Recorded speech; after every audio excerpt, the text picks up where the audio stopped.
নতুন করে কোনো ধরনের ষড়যন্ত্র করে এখানে কেউ পার পাবে না। আর এনসিপির একটা বড় ভুল হয়ে গেছে, তারা জুলাই সনদে এখনো স্বাক্ষর করে না। একটা সুষ্ঠু নির্বাচন হবে, গ্রহণযোগ্য নির্বাচন হবে এবং নিরপেক্ষ নির্বাচন করার জন্য নির্বাচন কমিশন আন্তরিকভাবে তারা তো অনেক চেষ্টা নিয়েছে, আরও নেবে হয়তো। সরকারও তাদেরকে আন্তরিকভাবে সহযোগিতা করবে। আমাদের সেনাপ্রধান বারবার বলছেন যে সেনাবাহিনী সুষ্ঠু নির্বাচনের জন্য সর্বতোভাবে সহযোগিতা করবে। ইতিমধ্যে আপনারা দেখেছেন যে মাঠ প্রশাসন সাজানো হচ্ছে এবং যেখানে যেখানে শেখ হাসিনার দোসররা ছিল তাদেরকে বাদ দেওয়ার চেষ্টা করা হচ্ছে। না, অনেক অনেক অনেক করা হয়েছে। আপনি সব কিছু নেগেটিভ বললে তো হবে না, অনেক কিছু বাদ দেওয়া হয়েছে। এমনকি 2018-14-তে যারা সংশ্লিষ্ট ছিল, সম্পৃক্ত ছিল, তাদের ব্যাপারেও তথ্য চাওয়া হয়েছে, রাজনৈতিক দলগুলোর কাছেও চাওয়া হয়েছে এবং আমরা সহযোগিতা করছি এবং তাদের ব্যাপারেও নির্বাচন কমিশন ব্যবস্থা নেবে। সুতরাং নির্বাচনকে কেন্দ্র করে বাংলাদেশে নতুন করে কোনো ধরনের ষড়যন্ত্র করে এখানে কেউ পার পাবে না।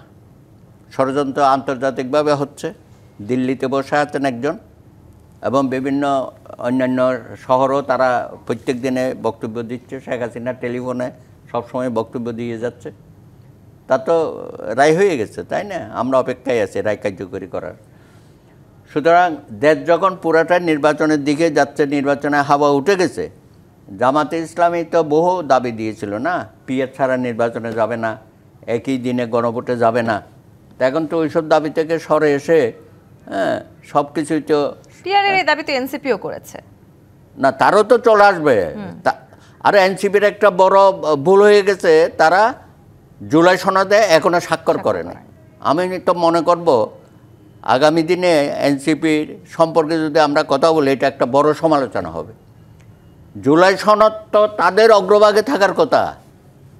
তাদের এই আত্মত্যাগ, আমার তরুণ সমাজ, ছাত্র, যুবক যারা করেছে, তো সেই জুলাই সনদ নিয়ে তারা কেন এটাকে এত কসলাকসলি করে এটাকে তিতা করে ফেলতেছে কেন? অথচ আমরা রাজনৈতিক দল হিসাবে আমরা সহযোগিতা করেছি, আমরা গেছি, আমাদের ভিন্ন মত আছে, এবং ভিন্ন মত শেষ পর্যন্ত দেয় নাই। তারপরেও আমরা বলেছি যে ঠিক আছে, গণভোটের মাধ্যমে এটা ডিসিশন হবে। তো সরকার তো সে লিখে যাচ্ছে, 4টা পয়েন্ট তারা দিয়েছে, যা দেখলাম আজকে। কী ধরনের প্রশ্নগুলো থাকবে, হ্যাঁ অথবা না।